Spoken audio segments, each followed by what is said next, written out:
नमस्कार दोस्तों। सर्वप्रथम इस मंच के माध्यम से मैं आप सभी लोगों का एक बार फिर स्वागत करता हूं और मैं आशा करता हूं कि आप सभी लोग अपने घर में स्वस्थ और सुरक्षित हों। दोस्तों, आज का जो हमारा सेशन है ये हमारी इजराइल पैलेस्टाइन सीरीज को ही हम आगे बढ़ाएंगे और आज इसका जो पार्ट 3 है उसको आज हम कंप्लीट करेंगे।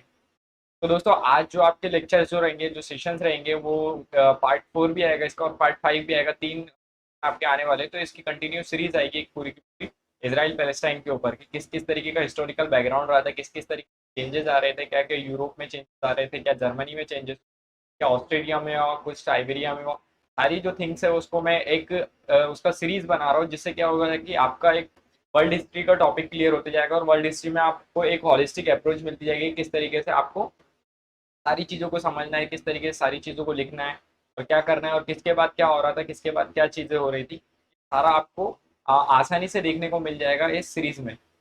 ओके दोस्तों, तो स्टार्ट करते हैं आज का सेशन। आज का सेशन स्टार्ट करने से पहले मैं आप सभी लोगों से निवेदन करता हूँ कि सभी लोग अपना एक दूसरे के साथ सहयोग बनाकर रखें तथा इस महामारी की घड़ी में एक दूसरे को सहयोग करते रहे, जिससे कि हम सभी के बीच एक तरीके से जो एक सहयोग का भाव है वो बना रहे। दोस्तों, आज की इस सीरीज को स्टार्ट करने से पहले मैं आपको प्रीवियस जो हमारा लेसन रहा था उसको मैं एक बार रिकॉल करवा दूँ, एक बार रिवाइज करवा दूँ कि किस तरीके की हमारी सारी चीज़ें हो रही थी। यानी हम लोगों ने बात किया था दोस्तों, सबसे पहले 1877 में हमने जैसे कि बात किया था स्टीफंस की।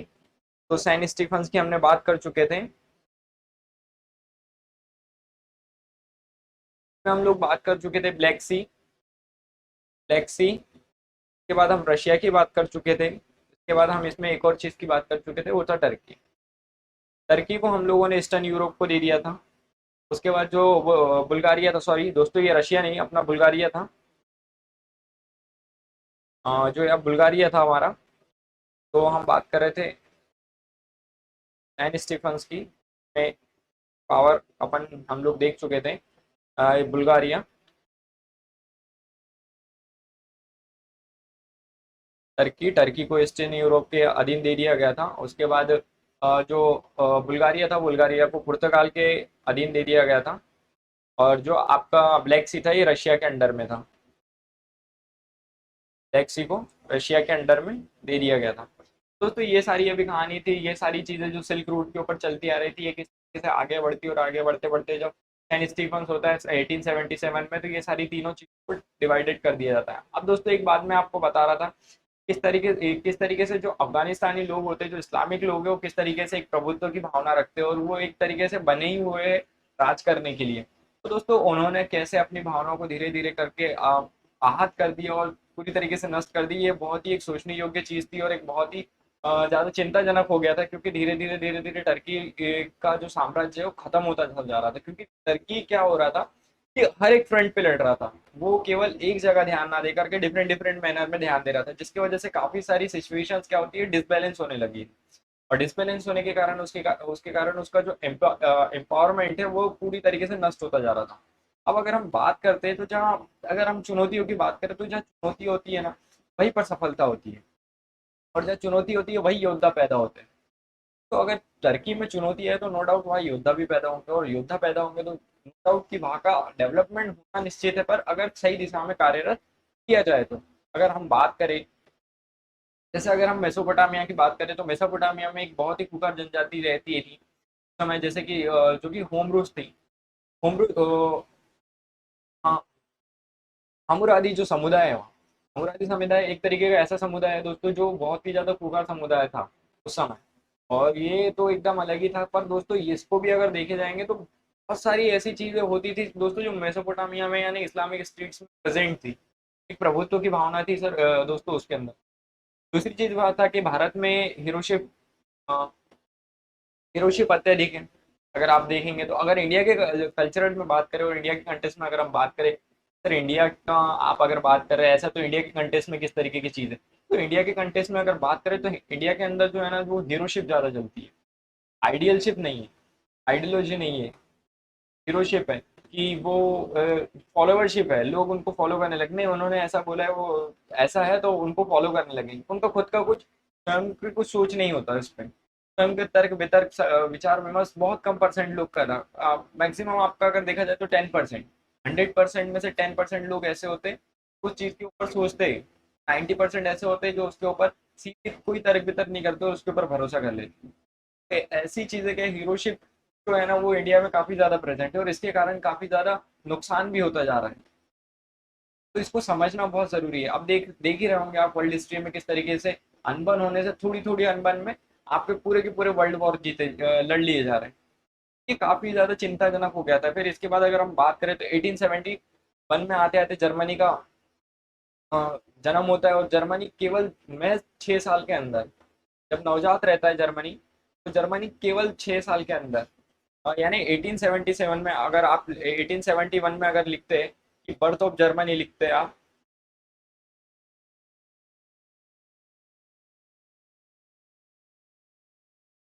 1870 में 1871 में होता है बर्थ ऑफ जर्मनी होता है, और फिर उसके बाद 6 साल के बाद, 6 साल के अंदर ही 6 इयर्स,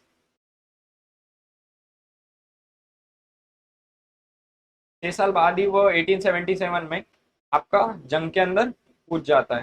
केवल महज 6 साल का रहता है जर्मनी, ज्यादा टाइम नहीं हुआ होता है जर्मनी को बने हुए। इसी बीच वो अपना यानी इसमें अंदर इंटर हो जाता है और ये आता है, और यहाँ पर काफी सारी चीजों को बदल के रख देता है। अब इसमें सर कि आप बोलेंगे कि सर इसमें ये जर्मनी क्या करता है, अब तो सर जर्मनी सबसे बड़ी चीज करता है कि वो इसको जो जर्मनी के आने से क्या होता है कि जो बर्लिन कांग्रेस है 1878 में, उसका जो है सेशन किया जाता है। बर्लिन कांग्रेस बनती है और उसके अंदर 1871 में सेशन किया जाता है, और उसके अंदर क्या होता है कि जो पावर्स होती है वो डिस्ट्रीब्यूट कर दी जाती है के द्वारा, जर्मनी के द्वारा। अब जर्मनी क्या करता है कि एक काम करो भैया, जो बर्लिन कांग्रेस हुई है, बर्लिन कांग्रेस 1878 में, इसमें क्या होता है कि इन्होंने डिफरेंट डिफरेंट एस्पेक्ट में बांट देते सभी को। जैसे ब्लैक सी को, अगर उन्होंने ब्लैक सी जो था उसको न्यूट्रल जोन घोषित कर दिया जाता है। उसके बाद जो होता है आपका बुल्गारिया जो होता है, बुल्गारिया को डिवाइडेड कर दिया जाता है, बुल्गारिया को डिवाइडेड कर दिया जाता है और उसको अंडर द टर्की कर दिया जाता है, टर्की के अधीन कर दिया जाता है और डिवाइड कर दिया जाता है। उसके बाद अगर बात की जाए तो ईस्टर्न यूरोप को टर्की के अधीन कर दिया जाता है। भैया ईस्टर्न यूरोप के ऊपर पूरा का पूरा टर्की का प्रभुत्व होगा। उसके बाद अगर बात की जाए तो आपका बोस्निया और हर्जोगोमानिया के ऊपर जो अगर बात की जाए तो इसको ऑस्ट्रेलिया के कब्जे में दे दिया जाता है कि हाँ ऑस्ट्रेलिया आप इसके ऊपर इसको प्रोटेक्शन करेंगे, की देख रेख करेंगे। तो बोस्निया और हर्जोगोमानिया को ऑस्ट्रेलिया के अधीन दे दिया जाता है। उसके बाद अगर बात करें तो ये जो था ये न्यू मेंबर भी बनता है, जो कि अभी न्यू मेंबर एंटर्ड हो रहा है। अब देखिए बोस्निया और हर्जोगोमानिया, क्योंकि ये वो नया मेंबर एंटर्ड हो रहा है, क्योंकि पहले से हमारे पास बुल्गारिया था, ब्रिटेन था, फ्रांस था, जर्मनी आ गया था हमारा, जर्मनी के बाद आपका रशिया था, रशिया के बाद ईस्टर्न यूरोप था, एंटर्ड था, टर्की था।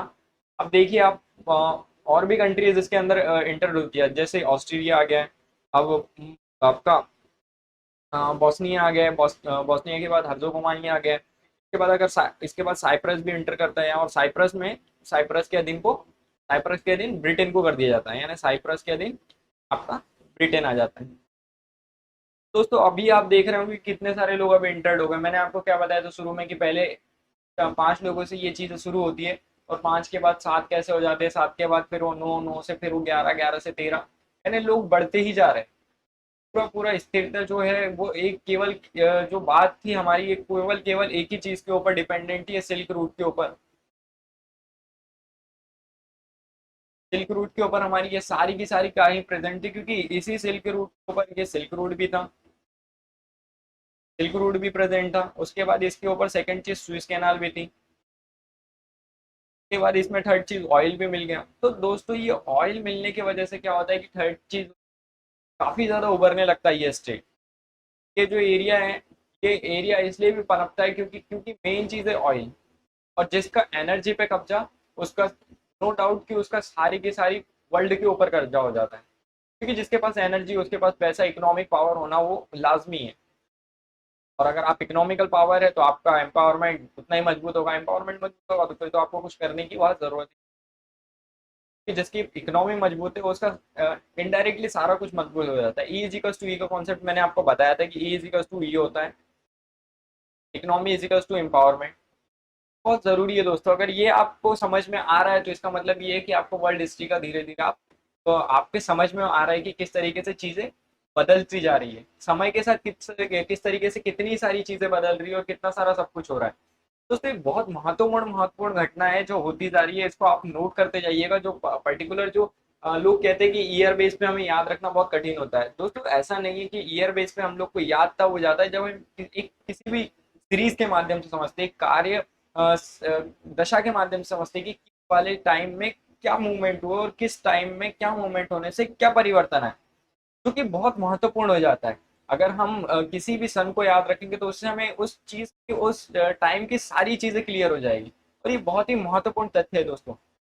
अगर आप सर देख रहे होंगे कि काफी ज्यादा चीजें क्या अनसर्टेनिटी सी बनी हुई है कि कम कौन कहाँ जहाँ एंटर करके किस तरीके से चीजों को बदल देता है। जर्मनी सिर्फ 6 साल का था और उसने आकर के सारी की सारी चीजों को किसी किसी के अधीन दे करके सारी चीज में, यानी आपको क्या किया उसने, रशिया को उसने बाइकआउट ही कर दिया वहां से कि आप निकल जाइए यार। अब देख रहे होंगे कि जो उसके साथ खड़ा होकर के उसका सपोर्ट कर रहा था उसी ने आज उसको बाइकआउट कर दिया। तो कितनी अनसर्टेनिटी सी है। आप ये नहीं कह सकते कि अब क्या होगा, अब क्या होगा, अब क्या होगा। पिक्चर में हर 2 मिनट में चेंजेस आ रहे हैं। अगर आप देख रहे होंगे कि किस तरीके से 2 साल रुकते नहीं, 3 साल रुकते नहीं, फिर युद्ध हो जाता है, युद्ध हो जाता है तो फिर उस व्यक्ति कोई नया व्यक्ति इंटर कर जाता है, और जैसे कोई नया व्यक्ति इंटर करता है उसके बाद एक अलग सी कहानी बन जाती है। तो दोस्तों अब क्या होता है कि रशिया जो होता है हमारा, रशिया जो है हमारा, रशिया को देश से बाहर कर दिया जाता है। तो भैया अब तो आप, जर्मनी जब आता है तो उसको क्या करता है, ब्लैक सी को न्यूट्रल जोन घोषित कर दिया, तो रशिया तो वैसे ही बाहर हो गया। कि रशिया के पास दो ही तो मार्ग थे दोस्त, आपको अगर याद होगा तो एक ब्लैक सी का रूट था और एक उसका सेकंड रूट था। दो ही तो रूट उसके पास प्रेजेंट थे, और वो दोनों के दोनं उसने रशिया ने दोनों, एक तो ऑलरेडी कब्जे पे था और सेकंड को उसने ब्लैक सी को उसने ऑलरेडी वो कर दिया कि आपको न्यूट्रल जोन घोषित कर दिया कि कोई भी अब उसमें आवाजावी वो नहीं करेगा, हस्तक्षेप नहीं करेगा। उसके बाद क्या होता है कि रशिया ने जर्मनी पर अपना भरोसा जताया था, और भरोसा क्या जताने पर क्या करता है, जर्मनी क्या कर देता है, उसके पीठ में छुरा घोंप देता है और आगे बढ़ जाते हैं। दोस्तों आप समझ रहे कि कितनी अनसर्टेनिटी सी बनी हुई है उस जगह पे। यानी दोस्त भी दोस्त का दुश्मन कब बन जाए आपको पता नहीं चलता है, और इसी का मतलब होता है कि पॉलिटिक्स कितनी यानी जल्दी जल्दी बदल रही है। आपको टाइम नहीं लग रहा है कि रशिया कहाँ प्रभुत्व की भावना से आगे बढ़ रहा था जब हम फर्स्ट पार्ट में पढ़ रहे थे, और कैसे रशिया का डिक्रीमेंट होने लगता है, रूस एक किस तरीके की ताकत था सर, और किस तरीके का चीजों में परिवर्तित हो गया हो। तो दोस्तों इससे हमें ये पता चलता है कि शक्ति का संतुलन कितना जरूरी है। जब आपके पास अगर पावर है तो पावर का मैनेजमेंट आपके पास कितना जरूरी है। अगर आप उसको प्रभुत्व को बना के रखना चाहते हैं तो आपको नो डाउट किसी के ऊपर भरोसा नहीं करना कि कब दोस्त दुश्मन में परिवर्तित हो जाए आपको पता भी नहीं चलेगा। तो दोस्तों ये सारी चीज हिस्ट्री से सीखने लायक है।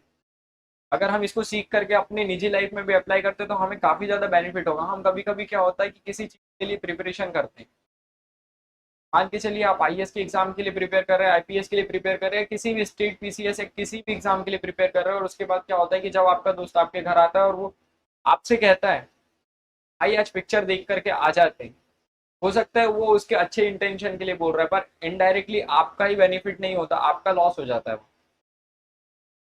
अगर आप पिक्चर देखने का, इसका मतलब आपका उस दिन का टाइम टेबल शेड्यूल पूरी तरीके से क्रैश हो जाता है, या तो फिर आपका टाइम मैनेजमेंट वैसा हो कि आपने मूवी भी देख करके आ गए अपने दोस्तों के साथ, और आपका टाइम भी मैनेजमेंट इतना अच्छा है कि आपको कुछ लॉस भी नहीं हुआ। तो दोस्तों ये सारी चीजें हैं प्रॉफिट और लॉस के ऊपर, और प्रॉफिट और लॉस हमेशा दो ही चीज के ऊपर डिपेंड करता है, वो है टाइम की आपकी मैनेजमेंट के ऊपर। अगर आपने अच्छे शासन और अच्छे प्रशासन का मैनेजमेंट अच्छे तरीके से किया तो सारी जो दिक्कत से, सारी जो प्रॉब्लम से वो नहीं आएंगी।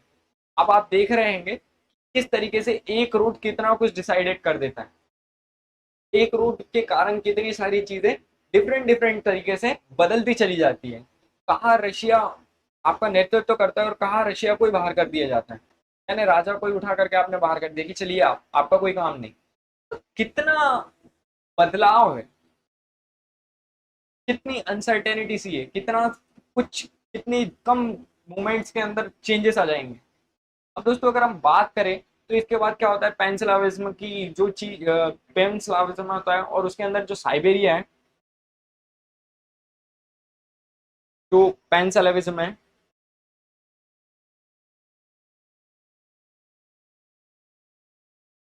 के अंदर जो साइबेरिया है,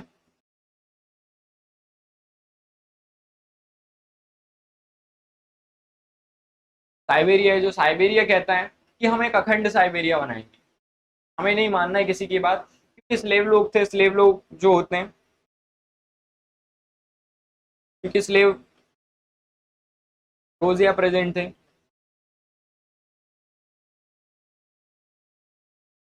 और ये लोग जहां भी प्रेजेंट थे सबको मिलाकर के एक कंट्री बनाने की बात करी गई। भाई सबको मिलाकर के हम एक अखंड साइबेरिया का निर्माण करेंगे, अखंड साइबेरिया का निर्माण करेंगे, और जिससे कि काफी सारी चीजें, हमारा प्रभुत्व होगा, हमारे सब कुछ होगा। और सर जब ये सारी चीजें होती है ना, तो इसी बीच क्या होता है, टर्की बैठा बैठा वहां से देख रहा होता है, तो टर्की क्या कहता है कि, टर्की कहता है कि नहीं, ये चीज नहीं होगी, साइबेरिया बनेगा, अखंड साइबेरिया अगर बनता है तो हम टर्की, यहाँ पर क्या होता है, इंटर मारता है। अब टर्की ने यहाँ इंटर कर लिया सर, टर्की कमिंग, अब टर्की ने इंटर किया, और टर्की के आते से ही क्या करता है, टर्की यंग मूवमेंट कर देता है, यानी यंग मूवमेंट ऑफ टर्की कर देता है, तो यहाँ स्टार्ट हो जाता है यंग टर्की मूवमेंट। तो सर कितनी कितनी देर में देख लो, अब आप पैंसलाविज्म होता है, पैंसलाविज्म के बाद क्या होता है कि साइबेरिया अपने आप को अखंड राष्ट्र घोषित करने की कोशिश करता है कि हम एक अखंड साइबेरिया बनाएंगे, हम एक यानी डिफरेंट डिफरेंट स्टेट से थोड़ा थोड़ा लेकर के हम एक अखंड साइबेरिया का निर्माण करेंगे, और जिससे क्या होता है कि इसमें स्लेव जो जाति के लोग होते हैं, स्लेव जो लोग होते हैं, वो क्या करते हैं कि हम, वो कहते हैं कि हम सारे लोग मिलकर के एक अखंड साइबेरिया का निर्माण करेंगे, जिससे कि हमारा प्रभुत्व हो इस पूरे ईस्टर्न यूरोप क्षेत्र में। क्योंकि दोस्तों इस क्षेत्र में हर कोई अधिकार करना चाहेगा, क्योंकि फर्स्ट ऑफ ऑल वहां पर आपका सिल्क रूट है, सेकंड चीज आपका स्विस कैनाल है, थर्ड ऑयल प्रेजेंट है, और जब ये तीनों चीज कहीं प्रेजेंट हो ना सर, तो नो डाउट आप वहां पर ग्रो ही करेंगे, और हर कोई चाहेगा कि उसकी कंट्री ग्रो करे। और जब ऐसा कोई भी स्टेट चाहता है, या कोई भी ऐसा राष्ट्र चाहता है कि हमारी कंट्री ग्रो करे, तो उससे सबसे पहले वो क्या करेगा कि इन तीनों चीजों को अपने पक्ष में लाने की बात करेगा, और अपनी जो शक्ति है उसको शक्ति प्रदर्शन करके उसको बढ़ाने की कोशिश करेगा। तो टर्की यहाँ इंटर करता है, और टर्की बोलता है कि नहीं नहीं, ये कैसे होगा। और यहाँ पर क्या होता है कि यंग टर्की मूवमेंट छिड़ जाता है, और यंग टर्की मूवमेंट छिड़ने के बाद दोस्तों यहाँ पे कहानी थोड़ी सी बदलती है। अब अगर हम बात करें कुछ मोटे मोटे तौर पे, अगर बात करूं तो इसके बाद 1875 और 1877 की मैं कुछ प्रमुख घटनाएं आपको बता देता हूँ कि क्या क्या होता है इसमें। पेंसिलिवेशन तो होता ही होता है, बट इसके बाद अब क्या चीजें होती है वो मैं आपको बताता हूँ। अब जैसे 1875 की अगर बात करें, तो आपको मालूम होगा, जो हिस्ट्री पढ़े होंगे, जो या पढ़ रहे होंगे जो छात्र, तो उनको मालूम होगा कि जो यहाँ पर होता है एंग्लो मोमेंडन और ओरिएंटल कॉलेज बनता है, एंग्लो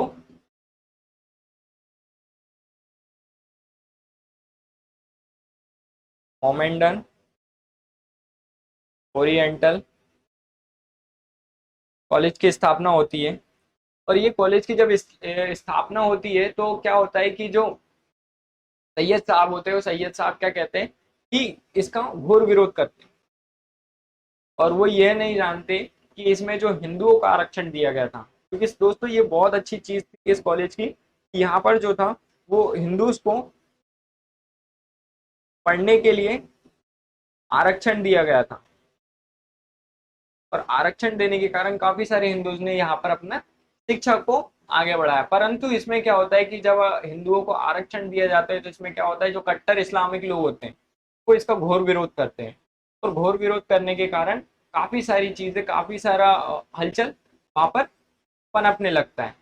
तो इसके बाद क्या होता है कि 1897 में, अब 1897 आता है, 1897 में क्या होता है सर, अब 1897 में एक बहुत महत्वपूर्ण घटना होती है कि इसमें इसराइल की शुरुआत हो जाती है।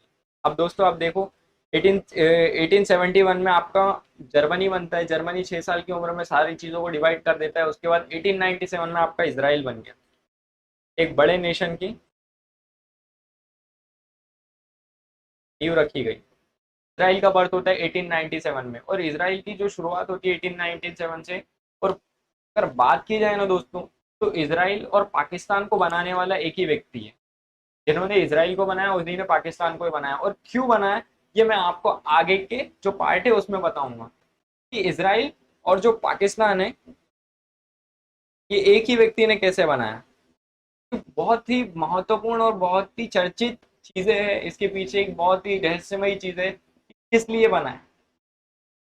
जब आप पूरी सीरीज देखेंगे तो आपको एक वर्ल्ड हिस्ट्री का एक बहुत महत्वपूर्ण पहलू क्लियर होगा, और इसके लिए आपको पूरी वर्ल्ड हिस्ट्री की जो हमारी सीरीज है, ये जो हमारा इसराइल पैलेस्टाइन जो संबंध है, किस तरीके से एक वर्ल्ड हिस्ट्री को डिफाइन करता है, एक पूरी की पूरी हिस्ट्री को डिफाइन करता है, ये आपको पता चलेगा। तो दोस्तों इसके बाद क्या होता है, इसराइल और दोनों को बनाने का व्यक्तित्व एक ही जो व्यक्ति था वही बनाता है, और फिर इसके बाद क्या होता है, एक महान शासक आते हैं। महान शासक के बारे में पढ़ना हो सर तो आपको मेरे हिसाब से कुछ स्टडी नेपोलियन के बारे में ही करनी चाहिए। ये एक महान शासक रहे और एक महान व्यक्तित्व के मालिक थे। तो दोस्तों इसके बाद क्या होता है, के बाद एक बहुत बड़ी और बहुत डिफरेंट डिफरेंट चीजें होने लगती है। अब देखो 1897 में आपका इसराइल बन गया। इसराइल और जो पाकिस्तान है, इधर भी पाकिस्तान का निर्माण कहीं ना कहीं प्रारंभ हो गया था। वो बीच को क्या हो गया था कि जिसने इसराइल को बनाया था उसी ने बीच इधर इंडिया के साइड भी डाल दिया था कि भाई पाकिस्तान भी इधर खड़ा हो जाए, क्योंकि नो डाउट अगर आप कोई ऐसा नेशन बनाते हैं जो पूरी तरीके से लड़ने के लिए बनाया गया या किसी अच्छी चीज के लिए बनाया गया, परंतु आपको मालूम है कि अगर वो लड़ता है तो उसको हम जो है वो क्या करेंगे, हम हथियार सप्लाई करेंगे कि हथियार पैसों से खरीदे जाएंगे, और ये जब स्ट्रेट क्या होंगे हथियार खरीदेंगे तो नो डाउट जो कैपिटलिस्ट कंट्री है उनका जो होगा उनका इंक्रीमेंट होगा, उनकी इकोनॉमी बढ़ेगी, इकोनॉमी बढ़ने से उनका एम्पावरमेंट और मजबूत होगा। तो दोस्तों ये सोची समझी साजिश थी, ये सोचा समझा उठाया गया कदम था कि उन कैपिटलिस्ट कंट्रीज की जो चीजें हैं उनको सारी चीजों को उन्होंने देख परख करके दिया गया एक निर्णय था कि किस तरीके से सारी चीजें होती है। ये बड़ी महत्वपूर्ण घटना है दोस्तों, क्योंकि बड़ी ही इतनी सोच, इतनी समझ, इतनी दूरदर्शिता। आप समझ रहे हैं कि किसी नेशन को बनाया ही इसलिए जाता है कि वो उसके ट्रेड को बैलेंस कर सके, वो उसकी बनाई हुई चीजों को खरीद सके। कितनी सारी चीजें आप देख रहे हैं, कितना कुछ होता है एक छोटे से रूट के लिए। अब इसके बाद अगर मैं आपको बात करूं, हमने बात करी थी ईस्टर्न यूरोप, इसके बाद हमने बात करी थी रशिया की, यहाँ इसके बाद हमारी बात करी थी हमने ब्रिटेन और फ्रांस की, और इसके बाद हमने बात करी थी यहाँ ऑटोमन साम्राज्य की। ठीक है, अब देखो, अब मैं आपको कुछ चीजें बताता हूँ। अब आता है 19th सेंचुरी। यहाँ 19th सेंचुरी आ गई। 19th सेंचुरी आते आते क्या होता है, ये जो था और ये जो एरिया था, अब जो रशिया साइड वाला एरिया था यहाँ पर स्विस कैनाल हो जाती है, और जो आपका ब्रिटेन फ्रांस वाला एरिया था यहाँ पर आपका सिल्क रूट चला जाता है। और ऑटोमन साम्राज्य यानी इस्लामिक स्टेट्स के पास सबसे महत्वपूर्ण चीज आ जाती है, वो है एनर्जी यानी ऑयल, जो कि बड़ा ही महत्वपूर्ण पहलू रहता है। एक महत्वपूर्ण पहलू रहने की वजह से यहाँ पर काफी ज्यादा अनसर्टेनिटी से आती है, और यहाँ पर काफी ज्यादा चीजें बहुत जल्दी परिवर्तित होती है, और काफी ज्यादा चीजों में इसमें यहाँ अस्थिरता देखने को मिलती है। क्योंकि नो डाउट जिसके पास एनर्जी है उसकी इकोनॉमिक पावर वैसे ही मजबूत होगी, क्योंकि हर किसी को एनर्जी की जरूरत है। आज आप देख रहे होंगे छोटे छोटे से सेक्टर में एनर्जी का बहुत ज्यादा महत्वपूर्ण योगदान है। आप ट्रांसपोर्टेशन से लेकर के आपको अगर छोटा सा नॉर्मली आपको कोई भी चीज, अगर आपको घर में अगर थोड़ा सा अगर बल्ब भी जलाना है तो उसके लिए भी आपको एनर्जी की जरूरत है। तो काफी ज्यादा डिफरेंट डिफरेंट चीजें थी, काफी ज्यादा डिफरेंट डिफरेंट एस्पेक्ट थे जिसके कारण ये सब चीजें वहां पर पनप रही थी। अब अगर हम बात करें तो दोस्तों इन सारी चीजों से हमें क्या सीखने मिलता है कि लाइफ में सभी चीजों का मजा लेना चाहिए। अब देखो दोस्तों कितना सारा चीजें प्रेजेंट में हो रही है, और दोस्तों अगर यहाँ पर कोई भी रश में आ रहा है तो वो गेम से बाहर हो जा रहा है। अगर कोई भी किसी तरीके का चिंताजनक विषय में आ रहा है, किसी भी तरीके का मजा लेकर के अगर किसी गेम नहीं खेल रहा है, क्योंकि आप देख रहे होंगे यहाँ सिर्फ एक ही व्यक्ति है जो मजा लेकर के खेल रहा है। पर्दे के पीछे की सच्चाई कुछ अलग है दोस्तों, बड़ी ही अलग तरीके से कहानी को देखा जाए और बहुत डिफरेंट डिफरेंट तरीके से चीजें बदलती है और कुछ फ्यू मोमेंट्स के अंदर मोमेंटम चेंज हो जाते हैं। उसके बाद अगर बहुत समझदार अगर व्यक्ति की बात की जाए तो समझदार लोग हमेशा है ना, यहाँ देखिएगा कि जो कैपिटल क्लास लोग होते हैं ना, वो हमेशा समझदार इसलिए कहलाए जाते हैं क्योंकि वो अर्थ के पीछे भागते हैं। अर्थ का मतलब है धन, मनी। तो समझदार लोग हैं वो हमेशा पैसे के पीछे भागते हैं। क्यों? क्योंकि वो अगर पैसे के पीछे भागेंगे तभी तो वो अपने जो स्टेट्स हैं उनको एम्पावर कर पाएंगे।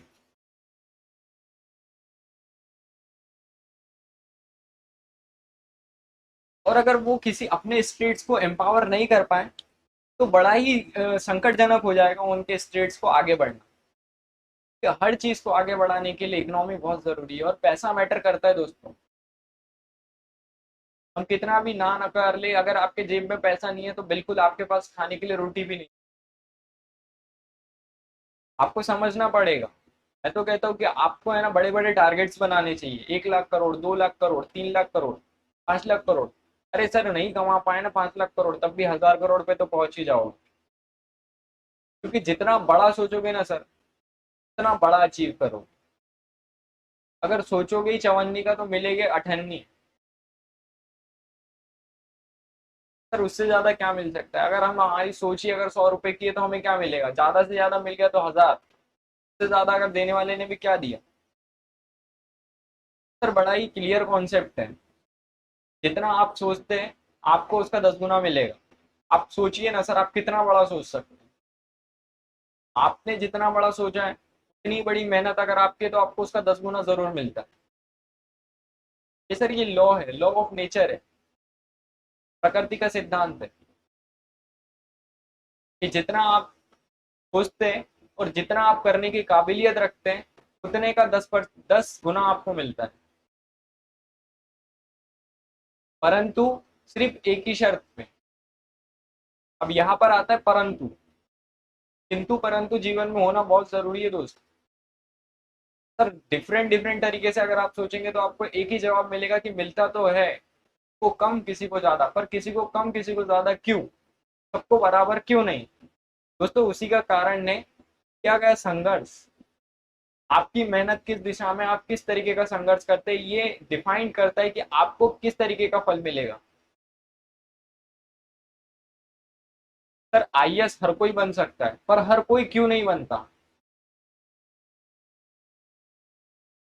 क्यों वो 1000 कैंडिडेट ही सिलेक्ट होते हैं? क्यों वो 700 800 कैंडिडेट ही सिलेक्ट होते हैं जिसमें से केवल मैं 200, अप्रोक्सीमेटली 200 मैक्सिमम या 100 लोग ही IAS IPS officer, IAS officer बनते, सॉरी। क्यों?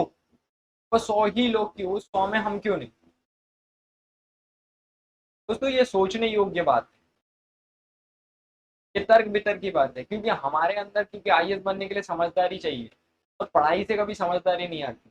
समझदारी ये सारी चीजों से आती है कि आप किस तरीके से पढ़ते हैं। अगर आपको मालूम नहीं है कि कब क्या हुआ था, किस सिनेरियो में किस तरीके से चेंजेस आए और किन किन चेंजेस से क्या बदल गया, अगर वर्ल्ड में अगर किसी भी तरीके की हायरार्की अगर बदलती है तो किस तरीके से किसके ऊपर क्या इम्पैक्ट पड़ेगा, तो नो डाउट आपका पढ़ना व्यर्थ हो जाता है वहाँ। अब हो सकता है कि बहुत ज्ञानवान बहुत विद्वान हो, कोई भी एग्जाम किसी भी ज्ञानवान या किसी विद्वान को नहीं मांगते, नहीं तो सारे पीएचडी होल्डर्स उसके आपके किसी भी एग्जाम में क्वालिफाइड हो जाते हैं। दोस्तों ऐसा नहीं है। एग्जाम आपकी तार्किकता का होता है, आपकी समझदारी का होता है, आपकी बुद्धि का होता है। और जब आपकी बुद्धि विकास करती है तो नो डाउट आपको सफलता जरूर मिलती है। सारी चीजें एक दूसरे से कनेक्टेड है। आप देख रहे होंगे कि स्टार्ट कहाँ से 16 सेंचुरी से स्टार्ट होकर के अभी 19 सेंचुरी में आते आते अभी डिस्ट्रीब्यूट हुई है सारी चीजें। एक रूट सिर्फ डिस्ट्रीब्यूट हुआ है 5 पावर्स के हाथ में। अब इसके आगे अगर हम बात करें तो रेशम मार्क था और स्विस के नाम ऑयल इसमें जो प्रेजेंट था ये 7 लोगों में डिवाइड हो जाता है। अब 7 लोग इसके अंदर इंटर हो चुके हैं ऑलरेडी और रशिया हार गया इसमें। परंतु अब इसमें किंतु परंतु फिर से आप देखिएगा, मेन टॉपिक है यही कि परंतु क्या होता है, रशिया लड़ता है, हार नहीं मानता है। और सर सबसे बड़ी बात यही है कि जीता वही है जिसने अंत में और अंत तक हार नहीं मानी। हार मान लेना वो गलत बात है। आज हमारे इस पेंडेमिक की सिचुएशन में बहुत सारे लोगों ने हार मान ली सर उस बीमारी से, शायद वो आज हमारे बीच नहीं है। सर हार नहीं मानना है, अपने उत्साह को बनाए रखना है। सर वो एक छोटी सी महामारी क्या कर पाएगी हमारा। जिस शरीर ने सर 20 साल 25 साल 50 साल की जिंदगी देखी है, वो छोटी सी बीमारी जो महज 6 महीने या साल 2 साल के अंदर आई है, अगर वो सर हमें ले डूब रही है ना, तो सर फिर हम किस तरीके के व्यक्ति हैं। हमारे अंदर के उत्साह को हमें कम नहीं करना है, उसको बनाए रखना है। अपने लिए और अपनों के लिए बहुत जरूरी है सर। केवल अपना उत्साह ना बनाए, अपने परिवार का, अपने लोगों का, अपने आसपास के लोगों का उत्साह बना करके रखें। सर परेशानी बड़ी नहीं है, सोच बड़ी है। किसी भी चीज को बड़ा बोल देने से, बड़ा बड़ा बड़ा बड़ा, अगर मैं किसी चीज को 100 बार बड़ा बोल दूंगा तो अप्रोक्सीमेटली बड़ा ही दिखेगा मुझे, क्योंकि मेरी थिंक उस चीज को लेकर के आउट ऑफ द बॉक्स हो चुकी है। मैं उसके बारे में कुछ सोच ही नहीं पा रहा हूँ, क्योंकि मैंने उसको ऑलरेडी बड़ा मान चुका है। सर आपने मांझी द ग्रेट मैन का नाम सुना होगा। सर उन्होंने उतने बड़े पहाड़ को बड़ा नहीं छोटा समझ करके तोड़ डाला सर, रास्ता बना डाला 10 किलोमीटर का उस पहाड़ के अंदर से खोद कर। Sir will power, sir train, sir जो ब्रेन ट्रेंड होता है ना, वो बहुत जरूरी है। आपको समझना है जिस घड़ी में हमें क्या करना है सर, एक दूसरे का उत्साह बनाना है, एक दूसरे को आगे लेकर के जाना है। क्यों लेकर के जाना है, वो आपके पास क्लियर पर्सपेक्ट है। सर आज देश को आपकी जरूरत है, आपको सभी को एक दूसरे का सहयोग करना है। सर बहुत ही खुशनसीब है वो लोग जो आज इस घड़ी में किसी का सहयोग कर पा रहे हैं। सर क्योंकि सिचुएशन ऐसी है कि नो डाउट कि प्रॉब्लम्स बहुत है, पर सर हर प्रॉब्लम का सोल्यूशन इसी दुनिया में प्रेजेंट है। केवल महज उस प्रेजेंट में आपको सिर्फ आंखें खोल करके चलना है और देख लेना है कि आपका सोल्यूशन कहाँ छिपे हुए हैं। हम में से कोई आईएएस बनता है, कोई आईपीएस बनता है, कोई बहुत अच्छा अधिकारी बनता है, कोई प्राइम मिनिस्टर बनता है, कोई पीएम बनता है, कोई डीएम बनता है। सर काफी सारी चीजें हम लोगों के बीच में से ही कोई व्यक्ति उठ के आता है। तो सर उस व्यक्ति ने क्या ऐसा अलग किया, उसको क्या ऐसा डिफरेंट किया उसने, जो वो बन गया, ये बड़ा ही मायने रखता है। सीखने लायक चीज है सर हिस्ट्री से, कि रशिया ने क्या गलती की जिसके कारण उसको बाहर निकाल दिया गया पूरी चीजों से, यानी यानी पूरी तरीके से उसको बाहर कर दिया कि आप निकलिए, आपका कोई काम नहीं है। और सर जर्मनी ने क्या चतुराई दिखाई कि उसको एंटर्ड हो गया पूरे, और उसने सारी चीजों को डिवाइड कर दिया अपने तरीके से। सर ये बहुत कुछ सीखने योग्य चीज है। बदल नहीं रही है सर चीजें, और सर घूम रही है, और इस तरीके से घूम रही है कि किसी को बाहर कर दिया जा रहा है। पर सर रशिया से आप कितनी अच्छी चीज सीख सकते हैं सर, हमें तब तक लड़ते रहना है जब तक कि हमारे अंदर से हम ना मर जाए। सर मरते दम तक जो लड़ता है ना सर, वही योद्धा कहलाता है, और जीत हमेशा उसी की होती है। महान राष्ट्र बना सर रशिया, महान राष्ट्र, यूएसएसआर नाम होता था सर, नाम चलता था। हर कोई एक समय ऐसा था, यूएसएसआर के वजह से हर कोई कांपता था सर। बड़ी महत्वपूर्ण चीजें थी सर, योग अयोग कुछ नहीं होता, हर चीज प्रेजेंट होती है इसको लेकर के कि किस तरीके की चीजें अभी हो रही है और किस तरीके की चीजें और की जानी चाहिए।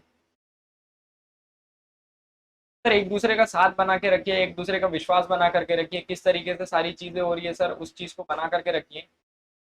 बड़ा ही अच्छा लगता है सर कि जब एक दूसरे की मदद करता है कोई, और एक दूसरे को साथ लेकर के चलता है, और बड़ा ही संतुष्टि मिलती है सर कि आज इस महामारी के समय में भी हमने एक दूसरे का साथ नहीं खोया है, और हम एक दूसरे का साथ बनाए हुए हैं।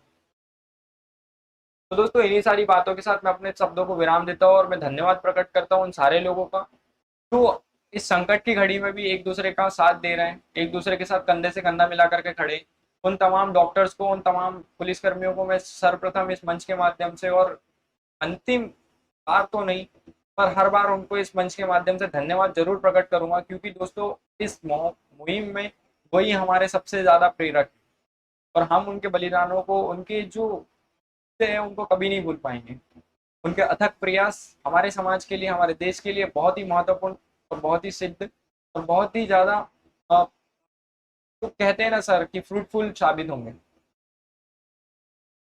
सर उन्होंने बहुत कर रहे हैं और मुझे लगता है कि हमें अपने स्तर पे भी कुछ मुहिम करना चाहिए, छोटी छोटी चीज़ों का संकल्प लेना चाहिए और आगे बढ़ना चाहिए।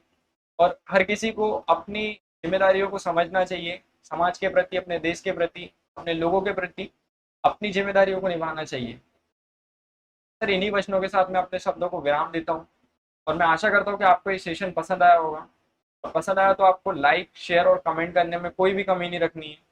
और सर चैनल को सब्सक्राइब भी करना है, जिससे अधिक से अधिक लोगों तक ये मुहिम पहुंच सके और हम इस कोरोना काल की घड़ी में भी एक दूसरे का सहयोग बना करके रख सकें। जय हिंद, धन्यवाद।